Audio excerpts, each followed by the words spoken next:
ये video last तक देखिए, बहुत अच्छा होने वाला है। और प्लीज़ सब्सक्राइब करिएगा, लाइक करिएगा और प्लीज़ बेल आइकन को प्रेस करिएगा, जिससे कि नोटिफिकेशन आप तक पहुंच सके। चलिए शुरू करते हैं अब।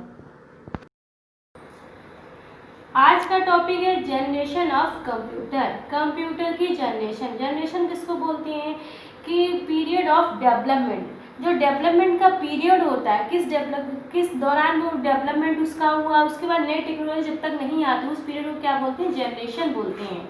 अब क्या लिखा है, based on the period of development and the features incorporated. Means क्या है, जो डेवलपमेंट पीरियड है और जो उसमें फीचर्स होते हैं, जब तक कि वो दूसरे फीचर्स ऐड ना हो जाए, न्यू फीचर उसमें आ ना जाए, तब उस पीरियड को क्या बोलते हैं, जनरेशन बोलते हैं। और कंप्यूटर की जनरेशन कितनी होती है, उनको 5th जनरेशन में डिवाइड किया गया। फर्स्ट जनरेशन का टाइम पीरियड था 1945 टू 1956।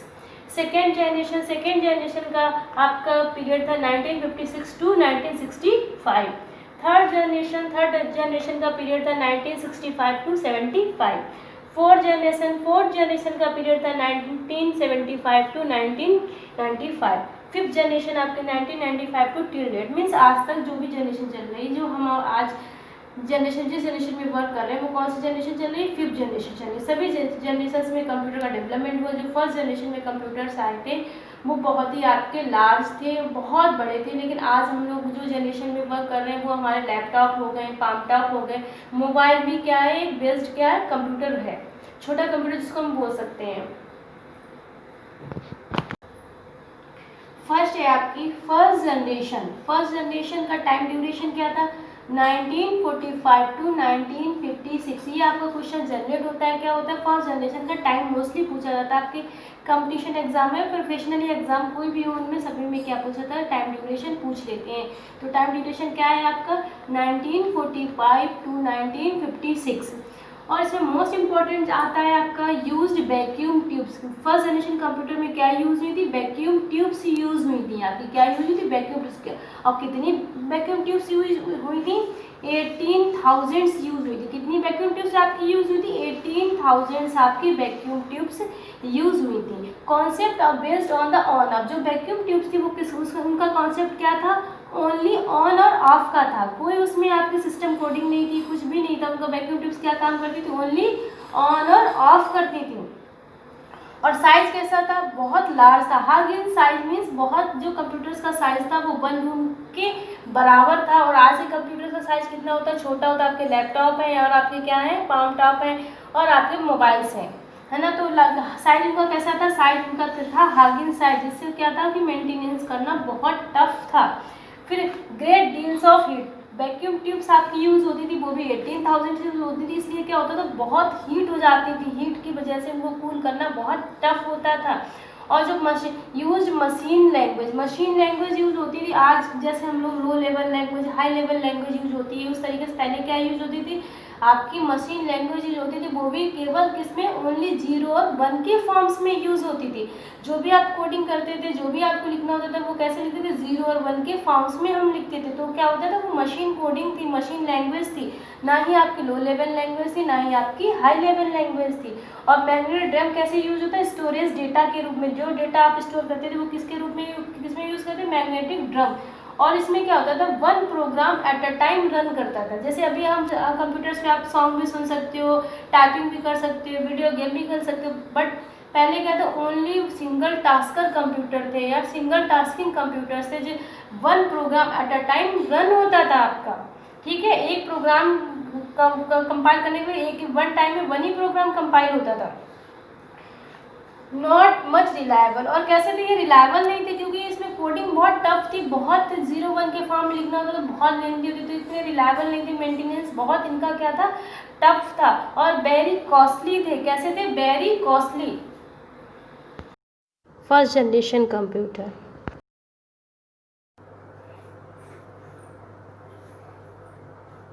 सेकेंड जनरेशन का आपका टाइम पीरियड क्या था, 1956 टू 1965। क्या टाइम पीरियड था, 1956 to 1965। Use transistor. Most important है, आपकी क्वेश्चंस भी जनरेट होता है कि सेकेंड जनरेशन में क्या यूज़ हुआ। तो क्या यूज़ हुआ था, ट्रांजिस्टर यूज़ हुआ था। रिप्लेस किसको किया था, वैक्यूम ट्यूब्स को रिप्लेस किया था। किसका यूज़ हुआ था, ट्रांजिस्टर्स का यूज़ हुआ था। और ट्रांजिस्टर आपके किसके बने थे, सेमीकंडक्टर मटेरियल्स के बने थे। ट्रांजिस्टर किसके बने थे, सेमीकंडक्टर मटेरियल्स के बने थे। और जो ट्रांजिस्टर थे वो बेस्ड थे ओपन और क्लोज सिग्नल्स पे। जो भी आपके ट्रांजिस्टर को सिग्नल्स मिलते थे उनको क्या करता था, ओपन करते थे और क्लोज करते थे। और क्या इसमें हुआ था, असेंबली लैंग्वेज को यूज़ हुआ था। असेंबली लैंग्वेज का यूज़ हुआ था, किसको रिप्लेस किया था, मशीन लैंग्वेज को रिप्लेस किया था।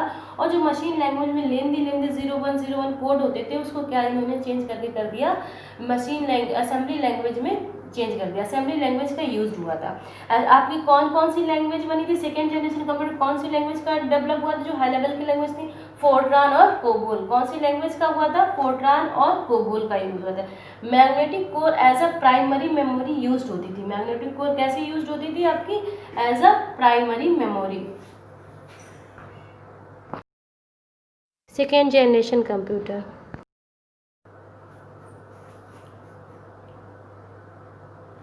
थर्ड जनरेशन का आपका टाइम पीरियड क्या था, 1965 टू 1972। क्या टाइम पीरियड था आपका, 1965 टू 1975।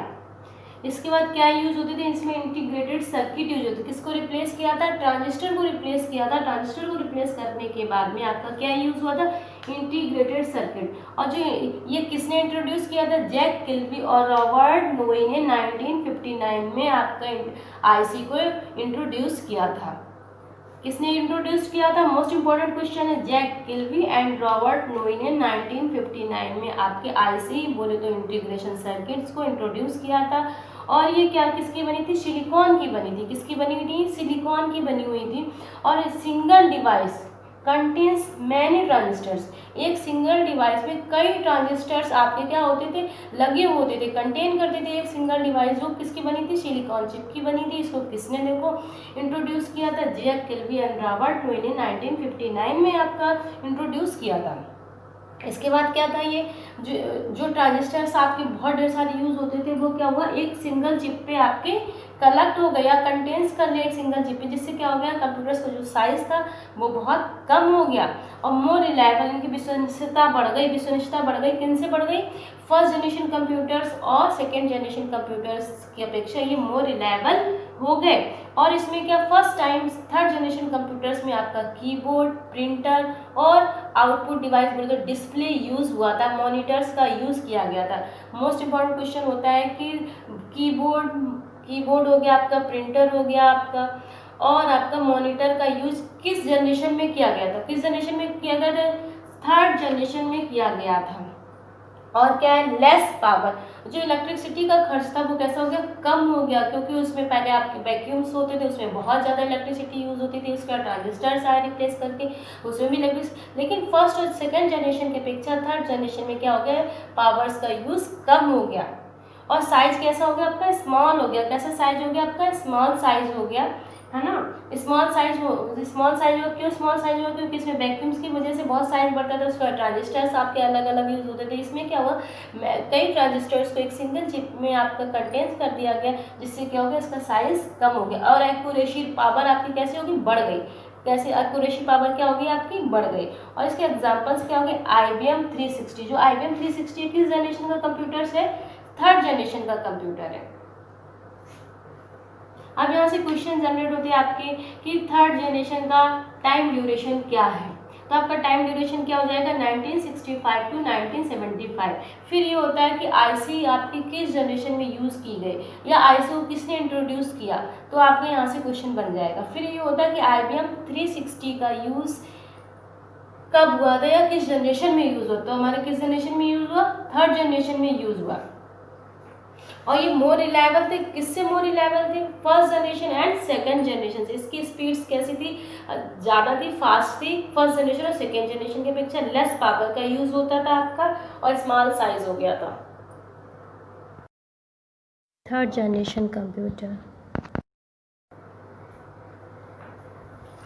फोर्थ जनरेशन का आपका टाइम ड्यूरेशन क्या था, 1975 टू 1995। टाइम ड्यूरेशन क्या था आपका, 1975 टू 1995 था। और इसमें क्या यूज़ हुआ था, माइक्रो प्रोसेसर का। आपको first time micro processor introduce किया गया था 4th जनरेशन कंप्यूटर्स में।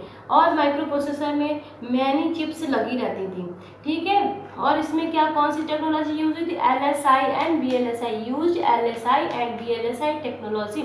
LSI का फुल फॉर्म होता है large scale integration and VLSI का फुल फॉर्म होता है very large scale integration. L for large, S for scale, I for integration, V for very, L for large, S for scale and integration. तो कौन सी technology use हुई, most important question होता है LSI and VLSI। जो 4th generation computers थी वो LSI and VLSI technology पे based थी। और इसमें क्या यूज होते थे, इसमें माइक्रो प्रोसेसर्स यूज होते थे।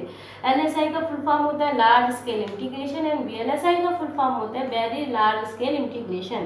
और इसमें क्या, इसको क्या बोलते थे, मॉडर्न कंप्यूटर्स का रूप दिया गया था। किसका रूप दिया गया था, मॉडर्न कंप्यूटर का रूप दिया गया था। जो आपके मॉडर्न कंप्यूटर हैं वो 4th जनरेशन में यूज हुए थे। इसमें processor chip as a central processors के रूप में यूज हुई थी। प्रोसेसर चिप किस में यूज हुई थी, सेंट्रल प्रोसेसर के रूप में यूज थी। और मेमोरी चिप थी वो डायनेमिक रैंडम एक्सेस मेमोरी में यूज हुई थी। मेमोरी चिप ऐसा यूज हुई थी dynamic random access memory. 4th generation computer. 5th generation computer. 5th generation में क्या टाइम पीरियड क्या, 1995 टू टिल डेट, मीन्स 1995 से जो अभी तक चल रहे हैं कंप्यूटर वो कौन सी जनरेशन के हैं, 5th जनरेशन। हम लोग किस जनरेशन के कंप्यूटर्स पे बात करते हैं, मोस्टली किस पे करते हैं, 5th जनरेशन कंप्यूटर्स के। अभी जो हम यूज़ कर रहे हैं लैपटॉप हो गया आपका, डेस्कटॉप हो गया आपका, तो ये कौन सी जनरेशन पे बेस्ड है, 5th जनरेशन पे। आप जो मोबाइल है वो भी आपका एज अ कंप्यूटर ही वर्क करता है। तो आपका किस जनरेशन पे देखो वो बेस्ड है 5th जनरेशन में। अभी हम लोग किस जनरेशन के कंप्यूटर से वर्क करते हैं, 5th जनरेशन के कंप्यूटर्स। इसमें क्या यूज हुई थी, VVLSI टेक्नोलॉजी। कौन सी टेक्नोलॉजी यूज हुई थी, VVLSI टेक्नोलॉजी। VVLSI का फुल फॉर्म क्या होता है, very very large scale integration. V for very, V for very, L for large, S for scale, I for integration. Very very large scale integration जो technology use हुई है वो आपके किस में यूज हुई, 5th जनरेशन कंप्यूटर्स में use हुई। और इसमें फर्स्ट टाइम पैरेलल प्रोसेसिंग और रियल टाइम कंप्यूटिंग का यूज किया। पैरेलल प्रोसेसिंग बोले तो मल्टीटास्किंग। जैसे आप आज के डेट में क्या करते हो, कंप्यूटर्स पे सॉन्ग भी सुनते हो, अपना टाइपिंग भी करते हो, आप गेम भी खेलते हो, एट अ टाइम कितने मोर वर्क करते हो, है ना। तो जो eight a time more than one work आप जो करते हो उसको क्या बोलते हैं, मल्टीटास्किंग या पैरेलल प्रोसेसिंग। अब मल्टीटास्किंग आज सभी लोग अपने मोबाइल्स में गाने सुन रहे हैं, गाने सुनने के बाद पिक्चर्स भी देख रहे हैं या कोई वीडियो देख रहे हैं या टाइपिंग कर रहे हैं, तो आप क्या करते हो, eight a time more work करते हो, मोर देन वन वर्क करते हो। तो उसको क्या हो गया, आपकी हो गई है पैरेलल प्रोसेसिंग या मल्टीटास्किंग। जो भी आज के कंप्यूटर है सारे कैसे मल्टीटास्कर है, सभी मल्टीटास्किंग करते हैं। और रियल टाइम कंप्यूटिंग क्या होता है, रियल टाइम कंप्यूटिंग में जैसे आपने वन प्रोग्राम दिया, आपने देखो इंस्ट्रक्शंस दिए तो एग्जीक्यूट होके वो एट अ टाइम आपको रिजल्ट प्रोवाइड कर देते हैं। उसको कहते हैं रियल टाइम प्रोसेसिंग। मतलब जैसे ही आपने किया तुरंत वो एग्जीक्यूट हुआ, प्रोसेस हुआ, इसके बाद क्या हुआ, आपको आउटपुट प्रोवाइड कर दिया। जैसे आपने क्या किया, आपको सॉन्ग सुनना है तो आपने सॉन्ग के लिए सॉन्ग एंटर किया, आपने सॉन्ग नेम डाला और ओपन किया और उसको प्ले कर दिया, तो क्या वो एट अ टाइम आपका देखो प्ले होने लगा और इसके बाद आप अपना दूसरा काम करने लगे। तो जैसे ही आपने दिया देखो इनपुट, वैसे एग्जीक्यूट हुआ और एग्जीक्यूट होने के बाद प्रोसेस हुआ, प्रोसेस होने के बाद आपको आउटपुट प्रोवाइड होगा। उसको क्या बोलते हैं, रियल टाइम कंप्यूटिंग। और स्पीड कैसी हो गई थी, जब आपकी VVLSI टेक्नोलॉजी हुई तो स्पीड कैसी होगी, बहुत वेरी फास्ट हो गई। आज के आप देखो कितनी फास्ट स्पीड, नैनो सेकेंड्स में वर्क करने लगे कंप्यूटर्स आपके, है ना। Used artificial intelligence. Artificial intelligence का यूज़ किया गया था आपका 5th जनरेशन कंप्यूटर्स में यूज़ किया गया है। और जो आपका रोबोटिक्स वगैरह बनते हैं वो किसमें बनते हैं, देखो आर्टिफिशियल इंटेलिजेंस पे होते हैं। और जब रोबोटिक्स में कौन सी लैंग्वेज यूज होती है, प्रोलॉग यूज़ होती है। कौन सी लैंग्वेज यूज़ होती है रोबोटिक्स वगैरह बनाने के लिए? आपकी प्रोलॉग यूज़ होती है। उसमें क्या आर्टिफिशियल इंटेलिजेंस, आप देखते हो जो भी वर्क होती है आजकल रोबोटिक होते हैं, रोबोट हैंडल करते हैं। आजकल देखो हॉस्पिटल्स वगैरह में भी रोबोट का यूज़ होने लगा, तो उसमें कौन सी लैंग्वेज यूज़ होती है? प्रोलॉग यूज़ होती है। वो किस पे बेस्ड होते हैं? 5th जनरेशन पे बेस्ड होते हैं और आर्टिफिशियल इंटेलिजेंस का यूज़ किया गया। कॉस्ट कैसी होगी इसकी? लो कॉस्ट होगी, क्योंकि इसमें माइक्रो प्रोसेसर चिप लगने लगी, जिससे कि क्या हो गया, इसका साइज भी कम हो गया और आपकी कॉस्ट कैसी हो गई? बहुत कम हो गई कॉस्ट। और मोर रिलायबल, इनकी विश्वसनीयता कैसी हो गई? बढ़ गई, बहुत बढ़ गई। आज आप देखते हैं एक्यूरेसी पावर बढ़ गई, विश्वसनीयता बढ़ गई, है ना। और इसके एग्जांपल्स क्या है? इंटेल पैरागॉन TCM/CM5, क्या आपके एग्जांपल्स हैं? Intel Paragon TCM/CM5। ये 5th जनरेशन के कंप्यूटर्स है और रोबोट है।